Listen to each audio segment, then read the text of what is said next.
والصلاة والسلام على من لا نبي بعده.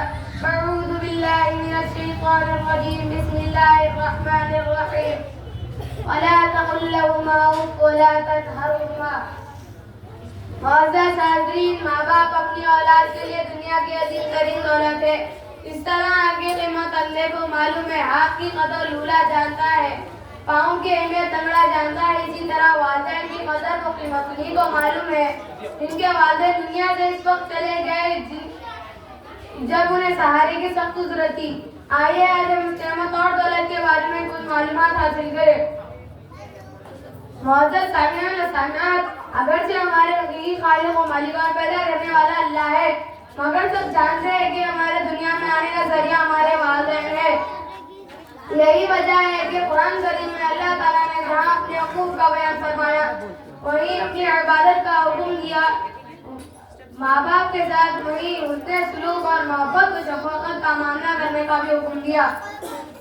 ارشاد ربانی ہے ترجمہ: اور تم اپنے ماں باپ کو نہ چھڑکو اور ان سے اف تک نہ کہو، اور ان کے لیے محبت و شفقت کا بازو جھکائے رکھو اور ان کے ساتھ نرم نرم گفتگو کرو.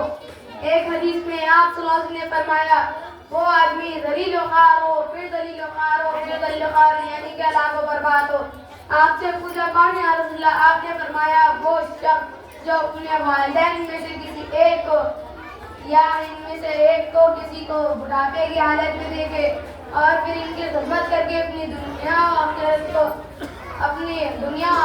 کو پرسکون بنا لے. ایک حدیث. محترم بزرگوں، بخاری شریف میں ہے کہ ایک صحابی نے آپ سے پوچھا: کیا رسول اللہ من احق بحسن صحابہ؟ قال امک، قال ثم من، قال ثم امک، قال ثم ابوک. یعنی میرے حسن سلوک کا سب سے زیادہ مستحق کون ہے؟ آپ نے فرمایا تمہاری ماں. اس نے پوچھا پھر کون؟ آپ نے فرمایا تمہاری ماں. اس نے پوچھا پھر کون؟ آپ نے فرمایا تمہاری ماں. اس نے پوچھا پھر کون؟ آپ نے فرمایا تمہارا باپ. ایک حدیث میں آپ نے فرمایا باپ جنت کے دروازوں میں سے بہترین دروازہ ہے. یا باپ کی تم خدمت کر، باپ کی نافرمانی کر کے تم اسے ضائع کر دو، یا اس کا دل خوش کر کے اس کی حفاظت کرو. آپ صلی اللہ علیہ وسلم نے فرمایا جنت تمہاری ماں کے قدموں کے نیچے ہے.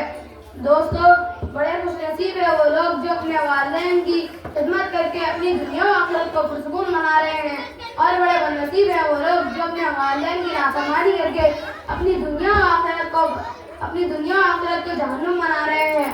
یہی وجہ ہے کہ اپنی دنیا و آخرت کو جہنم بنا رہے ہیں.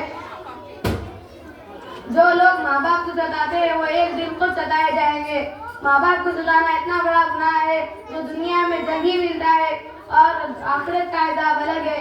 اللہ تعالی ہم سب کی حفاظت فرما اور اللہ تعالی ہم سب کی حفاظت فرما اور نیک عمل کی ہدایت فرما. وما علینا الا البلاغ.